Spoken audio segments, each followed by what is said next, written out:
Hello, everybody. Good evening. I'm Mark. I'm Britton. We're just a little bit worn out from the movie watch today, but oh well. Let's get started. So the movie we watched is something called Until the End of the World. This was a movie that was this was our first failure. Our first, the first movie we abandoned. This movie broke us so long ago when we were just trying to find all these bad movies to watch, and we couldn't let that slide. So we went back and we reevaluated it. Actually put it on last night and started it, and thinking like, all right, it'll just be like we can get through this. We got through It's Pat. We got through the Ouija experiment. We got through Gummo. Got through Toys. Like, we've gotten through a lot of movies. Yeah. Godfather 3. You know, we've gotten through a lot of bad movies. Yep. So we figure we put it in, it won't be a problem. Like 2 hours, we can do this. I looked at I looked on the page on the Wikipedia, and I was like, okay, it's going to be 2.5 hours, but I think we got this. Now, 2 hours into the movie, I'm like, I don't know. I don't think this is wrapping up anytime this soon. is nowhere near wrapping up. They're adding new plot points. And so I was looking, and I realized that we were watching the 4-hour and 40-minute version of the movie. It was basically 3 movies. I can't even say in one because they were separated into 3 movies. Yeah. They all had the intro credits, the same intro credits, and they even opened the same with like a recap of the movie prior. So yeah, we watched the entire Until the End of the World trilogy. And, all 5 hours of it.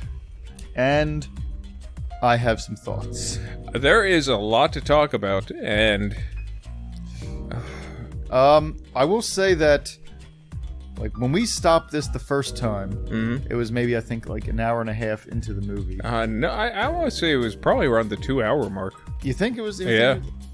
So we might have gotten close to the end of the part first one. part one, and we just decided we can't do this anymore. Yeah. And after I guess preparing ourselves a little bit better over the years, we went back, and I actually had to say that by the time we reached the point that we reached the first time, I can't say I was engrossed into the movie, but I didn't think it was so bad. At one point, I thought this was the worst movie we'd ever seen. Yeah, it kind of instilled a feeling of dread. Like the movie that broke us, like the movie, like it, and you know, kind of going back, trying to get that monkey off our back. Yeah. But it was. It wasn't. It was a journey. It wasn't too bad, but I will say that at 4 hours and 40 minutes, it didn't need to be 4 hours and 40 minutes. No, it most certainly did not. I really think you could have told that story in 2 hours or less. Yeah, and I think the big issue with the movie is that there was just so much padding, so much stagnant scenes of people sitting around doing nothing, like, or just characters, like, it's, I want to say discussing nothing, but like Tarantino can somehow make discussing nothing engrossing, and this was just not engaging in the least in terms of dialogue. Like, they had so many moments where I think at least 30 to 40% of the movie were just moments of characters sitting around and not doing anything. Like, I think the most action we see from Sam Neill, because Sam Neill's in this movie. Yeah. It had kind of a decent cast. Yeah. Sam Neill had William Hurt and it had Max von Sydow. I don't know how to pronounce his name. But anyway, yeah, Lost in Space's William Hurt actually graced us with the presence in this movie. And it was just like Sam Neill spent 90% of his scenes just typing at a typewriter. Or plinking at a piano. Yeah, and which I guess is a musical typewriter. And that was about it. That's all he did. That was his character development. It was really a waste of a Sam Neill. The only other thing he was doing in this movie was chasing after a woman who wanted nothing to do with him. Yeah, like... And helping her chase after the man that she's interested in. And that kind of doesn't want anything to do with her. Yeah. It was just a whole ring around of people chasing after other people that just didn't seem to care. Yeah. It would have been really full circle if William Hurt was chasing after Sam Neill and didn't want anything to do with him. Then it would be kind of like this really weird, I don't want to even say a love triangle. I'd say more of a love duck, duck, goose. Where everyone's just kind of chasing after each other. A love pyramid. Yeah. People all over the world join hands. But yeah, the pacing was definitely the one thing that I took away from this that made it a just not a good experience. No. Because the story itself, there really wasn't anything to it, but there was almost a kind of maybe in a different world or a different life, maybe if the movie was shorter, I could have maybe gotten into this kind of laid back almost atmosphere of just all right, it's the end of the world kind of thing, but we're all just kind of gonna sit here and maybe chill a little bit, play a few songs. We're just gonna kind of relax while the rest of the world eats itself up. Yeah, and it's maybe in a different kind of setting, it might have been enjoyable, but just to kind of sit there and watch it as a movie, it was not enjoyable. And Sam Neill wasn't even the main character, even though he narrated it. He was pretty much again he was there's a very Gatsby type feeling I get from this. The main, I forget the name of the main character, the girl. Claire. Oh, Claire. Claire is a very Daisy character, how she's kind of taking advantage of Sam Neill in order to get this other guy, which I guess William Hurt would be Gatsby. I guess. I guess this is where the analogy breaks down, but and even Claire has that unlikable, self-centered, almost just very selfish qualities of Daisy from Gatsby in that. The funny thing is, because I know we were talking about this as we watched it, because I don't remember the name of the actress who played Claire, but I do remember she had she was, I think, either French or German. She had a name that was very, very difficult to pronounce, so I don't even think I'm going to try, because I have a poor record with pronouncing people's names. She definitely, spoke a lot of French. Yes, so, I'm presuming at least she's French. So, in the first movie, because it really was 3 movies back to back to back. So in the first movie, she was definitely more of that.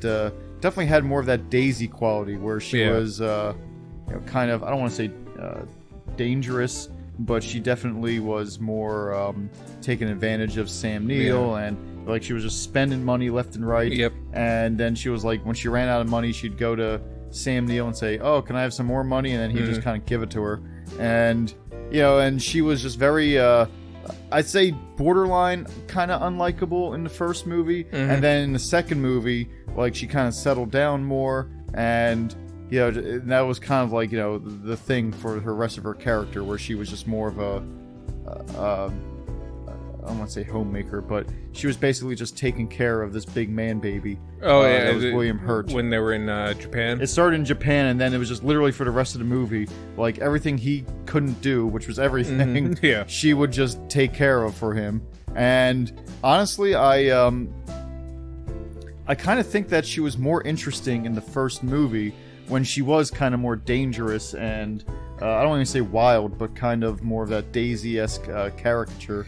Than in the other parts of the movies. I suppose, the big problem with the first movie is that she didn't really do anything but drive from one country to the next. Yeah, she stole money. Yeah, but she didn't really steal it. Somebody just gave her stolen money. Yeah, she's driving down the road, and she goes to pass a car on the highway, and the frickin' lummox throws a beer bottle and smashes her windshield, and it's a big accident. And that's what kicks off our plot. Yeah.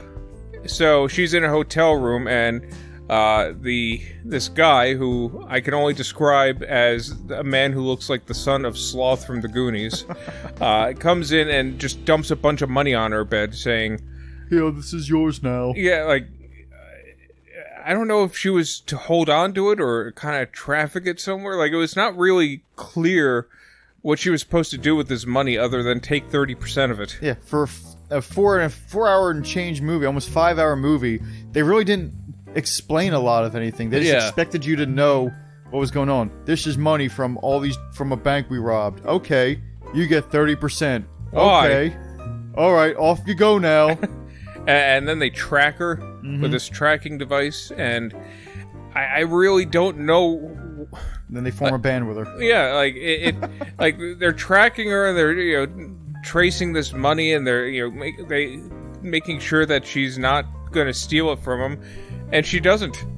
She doesn't steal from them, and they get their money back, and everything is resolved without incident. Yeah. There was literally no tension for all this buildup. It's like she takes her 30% and spends it, and then that's it. She doesn't. She gets it. Well, she gets it stolen after a series of one-night stands with William Hurt. Like he steals a bunch of money when she picks him up as a hitchhiker. And so she hires a private investigator to chase him down, and then they sleep with each other, and he steals a bunch of money again and escapes. But now she has this private investigator following her around much longer than that was necessary for, Especially because he was bitching about, like, I need to get paid for my job. All right, here you go. I'll see you later. Just kidding. Now I'm interested in this adventure. And, like, if judging by the direction Part 1 and Part 2 went, if you said that the third part would be a science experiment trying to make the blind see through the most convoluted method imaginable. Through a special magic camera. Yeah. And then being able to read people's dreams with that same magic camera. Like, it would have fooled me. It's like, wow, it's almost like these, it's like, because, movie 1 was just all about chasing down William Hurt until she's finally like, all right, I got you now, I've cornered you, you're my boyfriend, damn it, whether you like it or not. And he's like, all right. And movie 2, it's like, all right, so now that you're my boyfriend, what do you want to do? Like, all right, well, let's go to Australia. Let's go to Australia, the Australian outback. And then what? We'll fly a plane until we can't anymore, and then we'll find my father. Okay. And then movie 3 is, hey, I found my father. Let's do science experiments. Yeah. And meanwhile, throughout the entirety of the entire trilogy is this looming threat of there's some Indian satellite from India, plummeting to Earth, and the United Nations is bickering because America wants to shoot it out of the sky with a nuke, which I think is probably overkill, but far be it for America to do anything subtle. We don't do anything small, Britain. We do it right the first time. In fact, I think that we should launch 600-700 nukes to make sure we get that. So, like, there's kind of this looming unrest with everyone kind of worried about this nuke that's going to go off in the upper atmosphere. And eventually it does. Like, it goes off, and a lot of electronics get shut down. It's like it starts an EMP. Yeah, and everyone's calling it the end of the world, and there's like a little bit of radiation, and that's it. Nothing really comes of it. Yeah, then it stops, and there's like a radio broadcast that says, "All right, so everything was fine." Yeah, like people form a band. Yeah, like all the main characters like get together in the Australian outback, and they form a band with like two didgeridoos, a piano, a didgeridoo-ette, if you will. Ooh, some drums from that weird French drum guy. Yeah, and then our main character Claire is singing. And I think I described when we were watching that I said that this is like going to Burning Man without being on drugs. It just seemed weird. Yeah, what was it? The Traveling Wilburys? Oh yeah. Well, the Traveling Wilburys is the group with Tom Petty. And everything. It's the inversely proportional version of the Traveling Wilburys. Yeah, it's like the Traveling Wilburys if they didn't have any talent behind them. And had didgeridoos. Yeah. So, like, this is a very truncated version of what was basically 4 hours and 40 minutes. And I guess I do want to spend a little bit of time talking about the final act, the final plot point, which is they start being able to read or record their dreams. Yeah. And then like view them afterwards, and these people, these characters, become so obsessed with it that they can't tear themselves away from their screens for for more than a minute. Like, yeah, it becomes a problem with addiction. Yeah, and the addiction is just looking at your dreams. And I don't know about your dreams, but I know my dreams are not significant enough to warrant any kind of withdrawal. Like, we would see nothing but teeth falling out, Yeah. you know? It's like, oh man, I remember that one. That one hurt. I thought my teeth were going to fall out then. Oh, my hair is falling out in this dream. I'm sure addicted to this dream. Oh, this is the one where I'm chased by a truck. Oh, it almost gets me. Ah, it didn't get me. Oh man, I'm sucked up in a tornado here. It's like, oh, this is one where I'm having a tea party with a stuffed animal. Wow. And, this movie had, the problem that you always address, if not worse, that most films do not know how to display dream sequences. Yeah, like, I've never met a movie or TV show or anything that really could do a good dream. The closest I think I ever came to seeing a movie or TV show that was really good with or dreams, or at least close enough to dreams, was of all the weirdest, Third Rock from the Sun. Really? Yeah, there was one episode. Now, not all. There was like one episode that they had. All the characters had dreams for the first time because they were aliens from outer space, and they never had dreams before, so they didn't know what to make of it because they don't dream in space, I guess.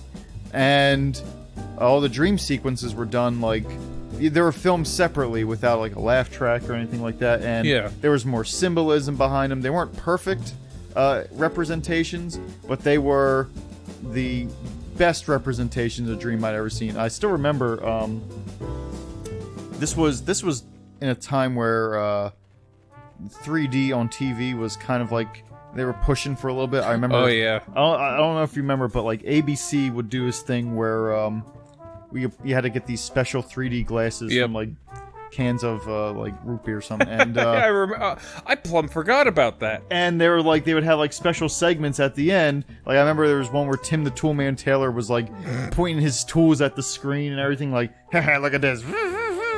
And there was a very special episode of Drew Carey where Mimi's head exploded, but it was in 3D, and he saw the confetti come at you. So the Third Rock from the Sun was kind of like this, where they the 3D sequences were supposed to be viewed with certain glasses, but they weren't 3D glasses.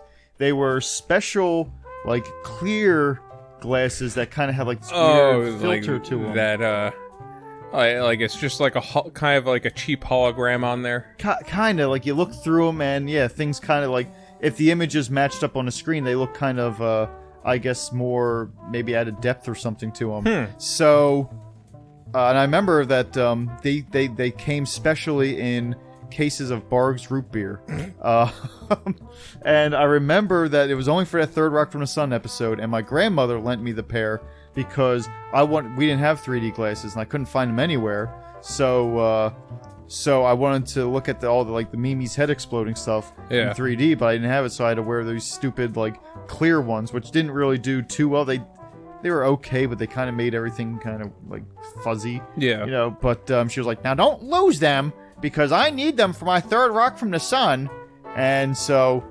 This story has a happy ending. I didn't lose them. Okay. And we gave them back to her. Of course, they were all, like, folded up and bent and everything.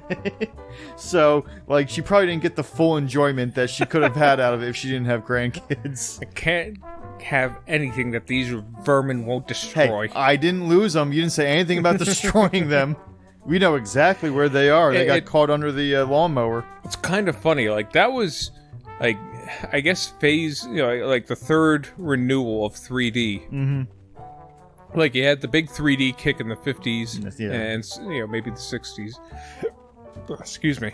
And then you had the renewal. It came back in the 80s. Yeah, with like you had the movies that was like Friday the 13th 3D, Jaws 3D. Yeah, Jaws, like everything that was a 3 was a 3D all of a sudden. So, and then I guess they tried to bring it back in the 90s with for television. Until 3D TV came, and no one bought into that. Mm-hmm. It's like then I guess the fourth wave would be James Cameron when he did Avatar. Well, then that was like everywhere. Well, yeah. Well, I mean 3D TV. I mean at home. Yeah, I know. And I kind of consider that in the fourth wave, since it's as 3D as you can get, with it being a legit viewing experience and not having to watch a movie in blue and red glasses. I am kind of glad that the 3D phase has kind of died down. Yeah. Because like I remember seeing a few movies. I was like, all right, let me see him in.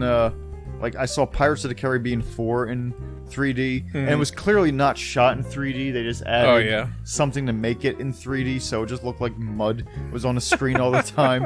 I remember watching it, and that movie wasn't good to begin with. And adding into the fact that I saw it in like this like weird brownish filter that just like clearly wasn't ready for, wasn't made for the 3D for effects that didn't really do anything 3D-ish. Yeah. And so I tried one last time with 3D when I went to see the Transformers Dark of the Moon. I was like, all right, I'm going to watch an actual IMAX 3D movie in the IMAX 3D and see how I like it. And don't get me wrong, that was really, really cool. There were some sequences I watched, I was like, man, this is really cool, but this is not worth an extra like $15. Yeah, and I remember I saw Prometheus in 3D, and it was good. Like it was not like an after, a 3D done in post effect. It was shot in 3D, and the 3D was phenomenal.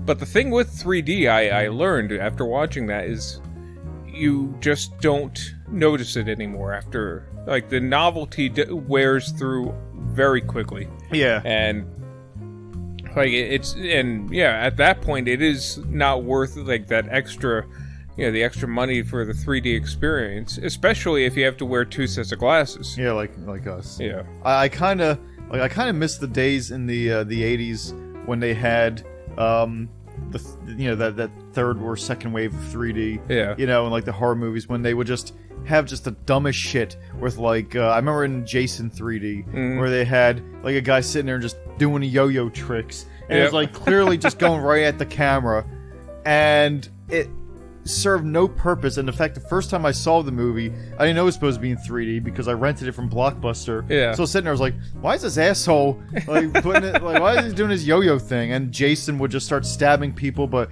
he wouldn't stab through them. He would just like stab towards the camera, and then they would just react like they got stabbed. And I'm like, man, this is kind of stupid. Don't get me wrong, these movies are stupid to begin with. I love them, but they're stupid to begin with, and now you're really just making them awkward. Yeah.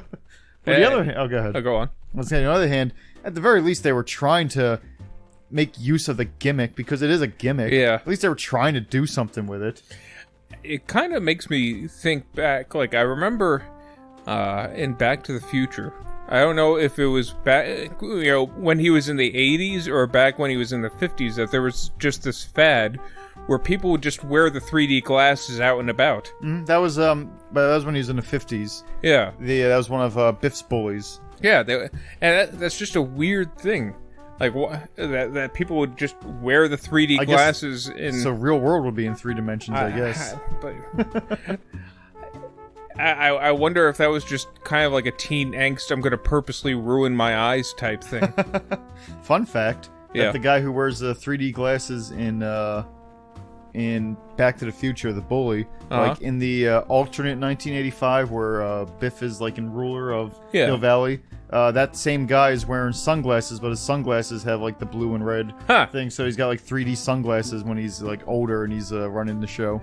So that's a nice little touch. Yeah. Nice little attention to detail on their part. And in the Wild West one, the third one, he's missing an eyeball. So it makes it... That's actually not true. I was going to say. He had a blue and a red eye. Yeah, he had the heterochromia. Or one eye had pink eye. Yeah.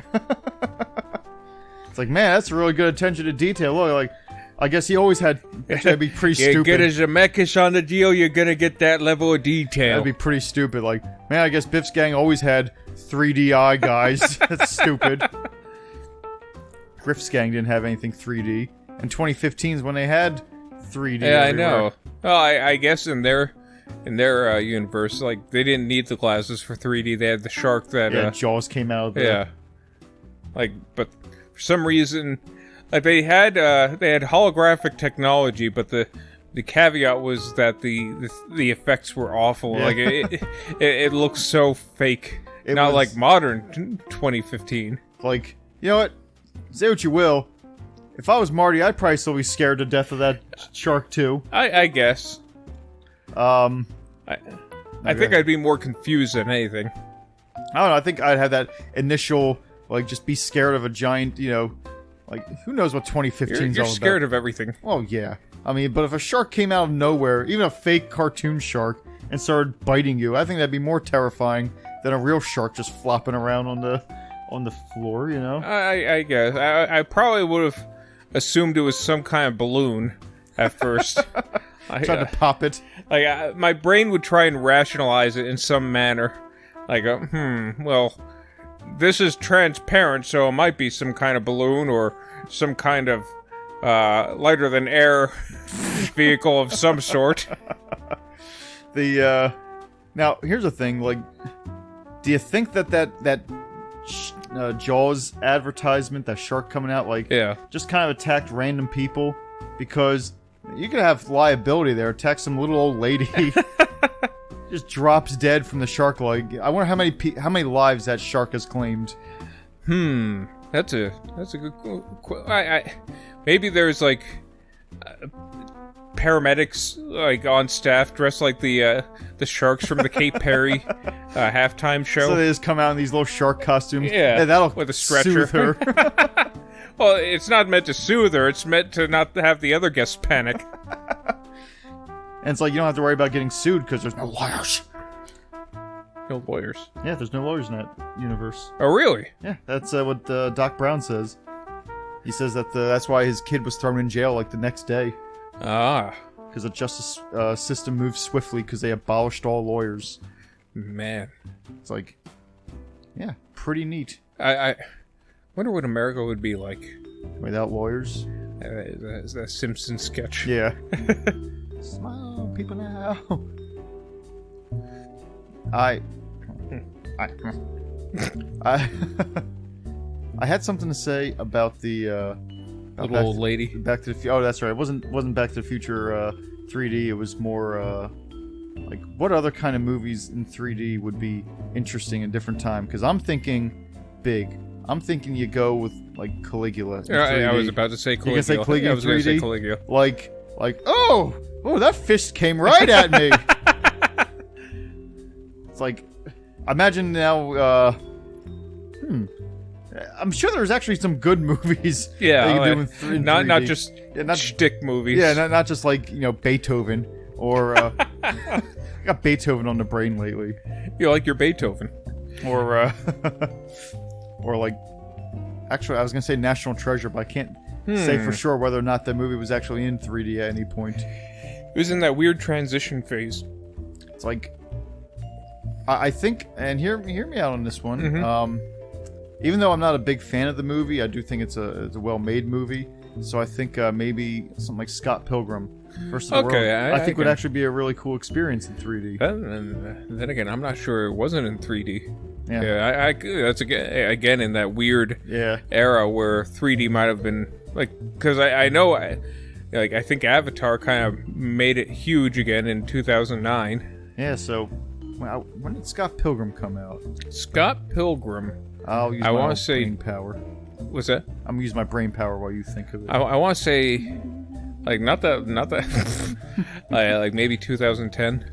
Oh, it came out after Avatar. I'm guessing, like it really around the same time. It might have been a photo finish between the two. Yeah, like that was the big debate whether or not I remember Scott Pilgrim was gonna come out before Avatar.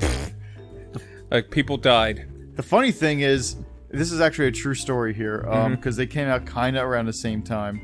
The Last Airbender. I saw the trailer for Last Airbender with the, where it was like the kid just moving around and like the Shyamalan one. Yeah, and like it was like the trailer was just the kid up in the mountains doing his airbending techniques, and pretty much I remember everyone who saw that was like, yeah, this is gonna be shit. Saw that trailer, but I remember there was I was watching television and they were like, all right, we're going to count down. The new Avatar trailer is going to be out, during this program. We're going to have a countdown to it, like, the commercial and everything, so that whoever, there's like American Idol or something like that, so that, everyone would see it when it came out. And I was thinking, I already saw that trailer with the fucking kid. and you're like, I don't think it was that big of a deal. And I was like, I might as well see it. And I saw the trailer and I was like, huh. I don't think this is about the Airbender anymore. That movie was a real stinker too. Which one? Avatar was underwhelming, but the Last Airbender was just. I loved it. Oof. It was such a great amount of bad. That Shyamalan level of bad. It was perfect bad. Just where someone did not take the creative writing class seriously. It's like, you, stand up. Okay. Tell me everything you know about Prince Zuko. And he gives a laundry list of all the characteristics of the guy, so we know what he's like. He gives the complete biography of the man, so that we don't have to worry about show don't tell. It's like, that is literally just tell. And not only that, a series of really uncomfortable close-ups. Oh my gosh! I remember just a real awkward close-up of Aang's face.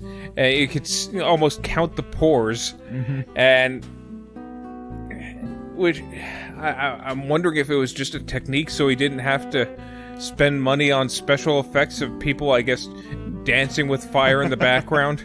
The thing about that movie is, I will say that was a very bad movie. Yeah, we'll have to do a cast on that one. Objectively, it was a bad movie. Oof, yeah. There was, the writing was awful. The acting really wasn't great. The special effects were laughable. But I will say that at no point was I bored with that movie. No. Well, we kind of made it. Yeah, we made it fun. Yeah, we made it fun. But it was like, there was never a moment that went by that I wasn't cringing or being like some kind of angry induced, like, I can't believe I just saw that. Like, what was that? They were dancing to throw a rock? You could have just thrown a rock with your hands and spent less effort. You put the I don't even watch the show, but I'm like, maybe you put the earthbenders, maybe you shouldn't put them in a prison surrounded by dirt and like earth. Like, can't they break out? Or you just kill them. Yeah. You could do that too. So yeah, but again, like, I can say that despite how bad that movie, the bad reputation that movie gets, it was never boring to me. And I can say that is better than Toys. Yeah. Oh, 100%. Like, I'll definitely take Last Airbender over Toys any day of the week. It's like, oh, that's a popcorn movie, that Last Airbender. Like, oh, what's gonna happen? Like, though, on the other, the flip side of that coin, like, you have Lady in the Water, which did nothing and went nowhere.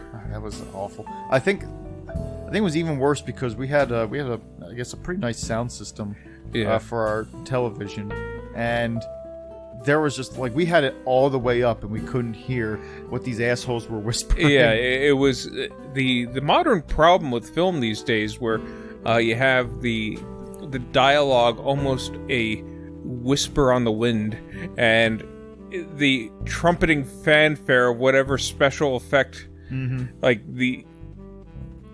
people just barely above a whisper, and then someone crunches a leaf under their foot and it explodes.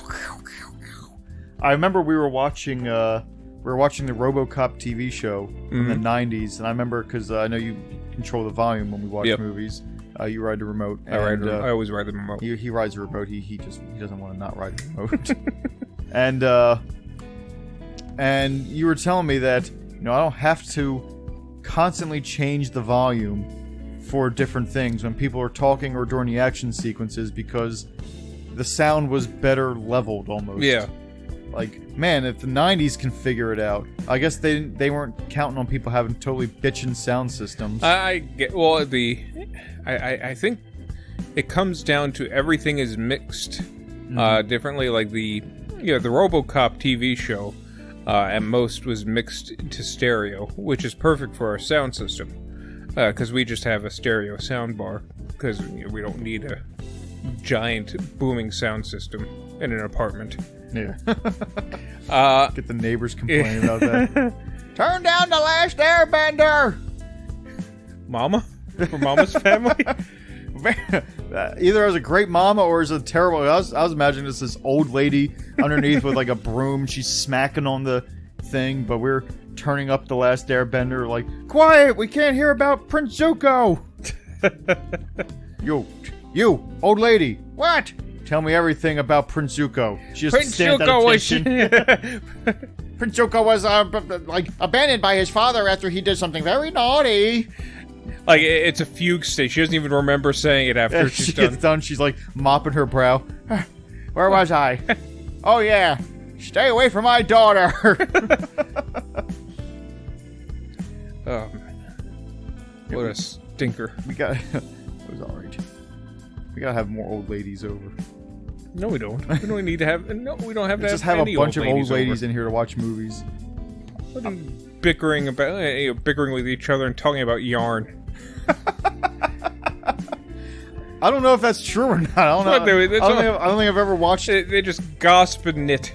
Like like the oldest person I've ever watched movies with was like my grandmother, and like those are movies like in the movie theater, so she really wasn't talking too much. You know, she was just laughing at, oh, that genie's funny in this movie, Aladdin. Oh, I thought you were gonna say Kazam. No. Or I used to go sometimes to movies with my aunt, and she would take us, and my aunt was a much more emotional person, so I remember she took us to see Free Willy, and she was bawling her eyes out when they captured Free Willy. Like when they captured Willy in the very beginning, and I was like, oh, okay. But my grandmother, she was like, she wasn't like, she was just laughing. She was laughing when they caught him. Yeah, she thought it was funny. She was like, I remember that whale blubber was good for those lanterns. Keep you warm in the winter. Those were good. Those were good days. Like, life is a lot less sad when you survive a depression. Like, although I will say that one time I was 8 years old, and I brought over to her house because we were staying the night, and I brought over my favorite movie at the time when I was 8 years old, which was Terminator 2. And we put it in the little VCR, and we started watching, and she didn't get very far before she made me turn it off because she didn't like all the cursing. Yeah, there's definitely a lot of that. Yeah, it was the scene she made me turn off was where she was yelling, like she was on the tape yelling at Dr. You're all dead! Yeah, and she was like, this isn't a very good movie. I was like, you're out of your mind, old lady. This is one of the best movies ever made, actually. I do remember being very uncomfortable as a kid with all the cursing. Like it was something I shouldn't have been hearing. Yeah. Like, we were heathens, so it didn't matter to us. Like, we were like, yeah, fuck the man, yeah. Oh, I think that was probably the first movie I heard the F word in when I was a kid. That's a good thought experiment, because I don't remember the first movie I heard the F word in. Like, man, like, because it was definitely before that. Like, I mean, my parents painted with it like it was, Yeah, my parents kind of avoided it. Like they loved that word. They sewn it into our underwear and everything. Like it was. Like it was a magical word. It's on your them. birth certificate. Yeah, you changed it legally. Old fuck Delandry. And so like I was always watching R-rated movies like from a very young age. So yeah, same here. Like so I definitely saw the Freddy movies when I was before I saw the Terminator 2. So yeah, I'm gonna go ahead. I'm gonna go on a limb and say that I probably saw in a Freddy movie. That's my guess. I don't think it was any of the Nightmare on Elm Street. Like that is the earliest conscious memory I have of the first F-bomb being dropped in a film. I remember it was also the same time that Robin Hood Prince of Thieves was out, and they dropped an F-bomb in that, and even though it was PG-13, and I think that movie came out. Actually, that might have come out in 91. So it might have come out before Terminator 2. So even if Prince of Thieves was the first F-bomb I ever heard, and it was, fuck me, he cleared it, which as a kid, I was always saying, fuck me, Clarence, like it was like an expression, like bust my buttons or something, like no one gets to see the wizard, that's Dorothy. Oh, fuck me, Clarence, why didn't you say so? Come on in. Then again, I might have heard the F-bomb and, follow that bird. The blue bird of fucking unhappiness. He's so sad. He's just singing the blues and dropping F-bombs. See, you would think that Big Bird would say the F-bird, the F-bird and the Jayhawk. Those are my secret identities. No, you may think that Big Bird would say the F-word in that movie, but see, I think the obvious Sesame Street character to drop the F-bomb would probably be... Snuffleupagus. Oh. No, Oscar the Grouch. Yeah, Oscar. Yeah. Oscar seems like the, fuck me, Clarence, in this trash can. This is awful. Like, look, a fucking rat. Like, you're such... Like, Oscar, what are you doing? Hey, leave me alone. I'm just trying to get my... I'm just trying to live here. Well, that's really sad. Who is the guy that would carry him around? Someone would carry... Yeah, Oscar, there would be... the garbage man. I don't know if this was... on Sesame Street, there's occasionally a guy that would carry him around in the trash can. He just looked like, some Teamster Muppet. And I genuinely don't know if that was on the show, on Follow That Bird, or on Sesame Street on Ice that I had on tape as a kid. Like, I guess they couldn't just have a trash can rolling down the ice. What was I gonna say now? Do you think that Oscar is just a Muppet who lives in a trash can, or do you think he's made of garbage? Like sludge and slime, and he just kind of formed into Oscar. That's a good question. Because I guess I never thought of him as like just made of sludge, like a monster made of sludge living in the trash, but maybe that was the intent. I want to say that the trash can itself is a portal, and on the it's Oscar the Grouch. Always a portal. And what? Always a portal. Yeah, it's a portal. And on the other side, it's the head of Oscar the Grouch is poking out, but behind, below the portal is like some Lovecraftian horror. The rest, with the rest of his body, he's got tentacles. Yeah, and he can't make it. That's the only reason he hasn't taken over, because he can't make it through the rest of the trash can. So back in the turn of the century, some cultist, recited the incantation, but never got finished. It was the actually, I think that he came to space in the same garbage can that the garbage pail kids came out of. That's right, they did come. Yeah, they came out of the garbage pail, and but he was malformed. There was 2 garbage cans, I guess, sent through space. It's actually that'd be an interesting take on it if you think of it like, it's not that they were summoning him, it's just that it's the only vessel that can contain him from destroying the Earth. Well, or the incantation was not finished, but the portal had to go somewhere, so it kind of just found its way to this trash can, and he just can't make his way through. Yeah. See, I imagine that he started doing the portal, and he started doing it, and Oscar started coming out, but because it was like the 1800s, it was such a horrible sight to the guy that the guy dropped dead from fright, because that's what or he went babbling mad, because that's what happens in all those Lovecraft stories, and Oscar wasn't able to finish his way through, and someone just kind of stuck a garbage can over the portal. Yeah, and all right, he just dusted his hands that'll take care of that, and for to this guy's credit, it's worked so far. Yeah, for decades he's there, and no wonder he's so miserable. He's stuck in between worlds. I just want to go home. Oh, Oscar, you are home. No, back to clock. Oh, you mean Sesame Street? Oh, You listen to me. why don't you listen to me? They just put the lid back on. So, yeah. That is... That's why we don't write any episodes on Sesame Street. This is why we couldn't write Follow That Bird, because there'd be a Lovecraftian twist at the end. Although, to our credit, I could totally see the Blue Bird of Unhappiness being something that we would write. Yep. We would be in that writer's room just bawling with laughter at Big Bird being sad. It's funny because he's so jolly. Yeah, exactly. And now they just... Do you think they threw blue paint on it? Like, Of course they did. Where are they gonna, spend the money to dye his feathers? Of course, it's spray paint. Yeah, I was thinking more like a Carrie type thing, where it's blue pig's blood or something like that. No, it's either that or when Big Bird's sad, he just turns blue.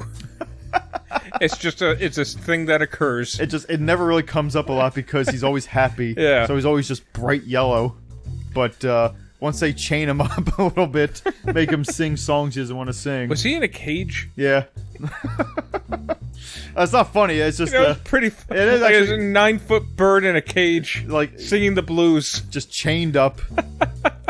Like Big Bird, the happiest Muppet on planet Earth, is now so sad that he's changing colors. He's molting. He's like one of those bald. He's like one of those bald parrots. There's patches of feathers just missing from him. And he keeps on biting at the same spot, and the mean owner keeps hitting with a newspaper. Keeps pecking at a mirror. Like when he becomes too rowdy, they put a very big tarp over his... And he just goes to sleep. It's like, man, he's got sentience. I don't know why he keeps doing this. He's dumb. Yeah. He's childlike. I do kind of want to know the lore behind Big Bird and all of Sesame Street. Like, I guess they're all monsters. Like, I know they're Elmo. Yeah, not just Elmo and Grover, but like, are they all monsters? Well, one's just a bird. One's a vampire, I guess. A vampire's a monster. The person who locked up Big Bird in a cage, like, once the other, like, Sesame Street gang members come... Yeah. Like, do you think that he was like, oh, like, dollar signs in his eyes, like, alright, I'll get the fucking woolly mammoth, I'll put him in a cage. I'll get the fucking blue thing, the blue thing that eats the cookies, the monster that eats cookies, I'll just... Well, I don't know what I'll do with him. He'll be behind glass. What would you do with the Cookie Monster? I imagine Feed him cookies and just pay people to watch it. Do that with any fat 10-year-old. Like, sneak some edibles into the Cookie Monster. Oh my god. Oh, it's time to hit me now. Oh. Everything is so fast. It becomes a philosophical... The universe started from a single quark, and it will soon end in a single quark as well. We are but a mote of dust. Turns into Yoda. That's what happens. That's what Yoda was just really high all the time. No, man. Try not. Do or do not. I don't know, I know, yeah, man. Like he's just smoking with Luke.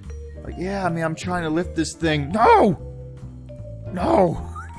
Your mind, it's just no. Your muscles, but not your mind, I know, man, but it's I'm gonna do a handstand. No, I'm gonna do a handstand. I want you to stand on me. Gonna hurt. That's the secret of the Jedi Order. That they just get high and think stoners. they move things. Yeah, that's what makes them. That's why they're so arrogant in the prequels. They got high and talked about philosophy for a few hours, and now they think they're all high and mighty. They think they're the premier intelligence in the universe. Man, have you even smoked this and thought about who you are, man? It's like they you know, they spend whenever they go to their chambers to meditate on things, it's just them getting stoned. Yeah. It's like okay, let's talk a little bit about DMT. No, man, we always talk about that. No, hold on. Let's put some Floyd on, yeah. Oh, okay. Like, we are all one with the universe, you know? All of us. The rock, the trees, the stones. We're all part of this force. A force. Yeah. Oh, man. I'm freaking out. It's alright, man. It's alright, Yoda. I gotta come down. It's alright, Yoda. It's alright, Yoda. It's alright, Yoda. He calls the doctors, and he goes to the hospital because he thinks that he's having a freak out. They have to strap him down and sedate him. They put a spoon under his tongue. Oh man. It's like, I don't know what happened, man. We had a little bit to smoke, you know, but, you know, I don't know. Was that Luke trying to explain it to the doctor? I don't know. Like, this doesn't happen, man. Dude, he's like 900 years old. You can't be giving him this. Like, I imagine there's regular paramedics, you know, that you'd get anywhere, you know. Yeah. Like just there's just no nonsense. So you gave a 900-year-old person edibles. Are you out of your mind? You're gonna kill him. Like, I don't know, man. Like, I thought that, you know, he's you know, that's Yoda. You know, my ghost told me to give it to him. Your ghost? What's a ghost? A ghost, you know, like my friend, he died, he got his head cut off, and that's actually when I started doing the drugs. And I saw his ghost, and then I killed like 300,000 people, man. I killed a whole space station of people. Okay, yeah, just don't give the old guy cookies anymore. Jesus Christ, these people, these Jedi. I thought we got rid of them all. Like, Darth Vader is just he's just like a narcotics officer. He's the DA. Yeah. The DEA. Yeah, the DEA. I had something I got wrong. I was gonna say Darth Theater, but that's not how you spell his name. Darth Theater. The Emperor's just the Grand Narc. He's the Attorney General. Actually, he's really more of a pusher. Do it. Do it. Yeah, I guess so. In like episode 9, he was hooked up to all these, you know, needles and drugs and stuff like that. It's like, please, somebody kill me. And man, what did he look like? He was methed up. Yeah, he was all methed up indeed. Like, somebody, please just kill me. It's Davy Jones also. Well, that's kind of his story arc throughout the entire 9 movies is just begging someone to kill him. And nobody seems to be able to do it. Like, yes, Vader will kill me. I'll train him to turn on me. And it's like 3 movies later, it's like, alright, this guy's not gonna do it. Maybe his son will. Like, come on, kill me. Come on, he's like pushing him like in a schoolyard. Come on, kill me, come on, stab me. And to his credit, like, Luke nearly does. Hey, he gets his sword and Vader stops and he's like, what are you doing? He nearly did it. Like, I always thought it was funny, like, you know, that, you know, when Palpatine's like, it was I who told the Rebel Alliance about the shield generator. Like, imagine Darth Vader's like, why? Why would you tell them that? It was I who told them about the weakness on the first Death Star. I want this to be over. Which, now that I think about it, that's a bit of a plot hole for Rebel 1. Or Rogue One? Yeah, Rogue One, rather. Like, if Palpatine was the informant all along... Yeah, about the first thing, like, yeah. He was making sure that it happened. Like, every time they encountered resistance, he'd be like, what do I do? Alright, we'll magic our way out of this. We'll find some kind of ex machina. Or maybe he was just getting really senile, like, yes, I gave him the codes, or they told them about the weakness. And then 10 minutes later, how'd they find out about the weakness? Vader, go get them! Okay. I also imagine that, like, maybe if they had 2 shield generators, maybe in Return of the Jedi, things would be a little bit better. Like tell the rebels about the one on the planet, but don't tell them about, the other one. Or maybe if they had the shield generator, I don't know, in the Death Star. Yeah. Yeah, like Lucas was like, yeah, okay, he's probably right. And then the shield generators in the Death Star. How did they get through? The shield generators on Endor. Really? Like, why would you have the shield generator on Endor? Like, why? Like, every other thing that has shields has the shield generator on the thing that has shields. Like, the Super Star Destroyer has a shield generator on, like, a moon 400, like, light years away. Although, like, no one's gonna go destroy and deactivate that. It's like everything that has shields has a tiny comet following it with a shield generator on it. It's 400 light years away, so it takes a long time for that signal to, to get there. So it's gonna take, like, even if they destroy it, that shield's gonna be on there for years. It's not gonna be an instant down.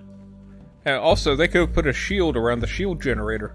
Like, there's a lot of ways... And have that shield generator on the Death Star. Like it was like the Death Star shield generator is pointing at the Endor, yeah, and then it's pointing back. Like, yeah, there are several ways that they could have won that fight. I actually... Maybe not a second Death Star. I don't know, did you guys ever think of that? Like, the first one was kind of you blew up one planet, and you called it a day. It blew up one planet before it was decommissioned. So, maybe not do that again. Like, I don't know.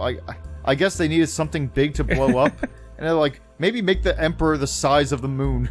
Like, imagine trying to fight that Emperor. That's no moon. That's the Emperor. Like, he transforms... Like the Death Star becomes a part of him. He becomes like Unicron. Yeah. From Transformers. That'd actually be interesting. Like, it would be different. I don't know how I'd feel about that if, like, if the Death Star kind of shifts and moves and forms around him, so he's a giant robot punching planets. I think that would be, on one hand, it would definitely be a step into a more ridiculous type of science fiction action. But on the other side, I think that would be a welcome ridiculous. Like, if they would have, I gotta tell you this much, if they would have ended Episode 9 or had Episode 9 with, a giant planet forming around Palpatine, and he's just a giant planet that's punching other planets, I would say that it might have saved the movie for me. Like, you know what? This is a new idea, and I respect that. I would be very confused, but at least it would have taken Star Wars out from up its own ass. It would have been memorable, at least, instead of, alright, what's your final thing? Star Destroyers. Well, we've seen Star Destroyers since the very first movie. How about 1,000 Star Destroyers? Right. Yes, we've seen that since the first movie. Like, the only cool thing he did was, like, electrocute everybody. But it just kind of made the ships turn off. There was no lasting damage. Yeah, like, and then... Oh, no. Okay.